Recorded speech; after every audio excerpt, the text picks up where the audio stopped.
छत्रपती उदयनराजे भोसले यांच्या वाढदिवसानिमित्त त्यांचं जलमंदिर येथे पुण्यातल्या शिवाजीनगर येथून आलेला रामभाऊ देवकर मित्र परिवारांच्या वतीने चांदी आणि सोन्याचे सिंहासन भेट देण्यात आले आणि वाढदिवसाचा केक कापून वाढदिवस साजरा केला।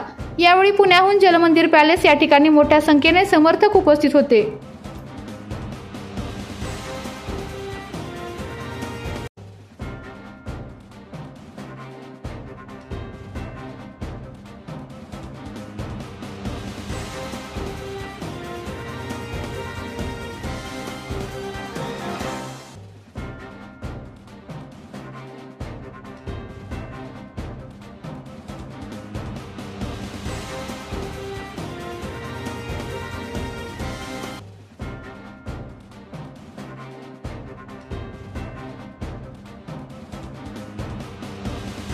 आपल्या तालुक्यातील जिल्ह्यातील बातम्या सर्वप्रथम पाहण्यासाठी आजच सातारा न्यूजला YouTube चॅनलवर सबस्क्राइब करा, लाईक करा, शेअर करा आणि बेल आयकॉन प्रेस करायला विसरू नका।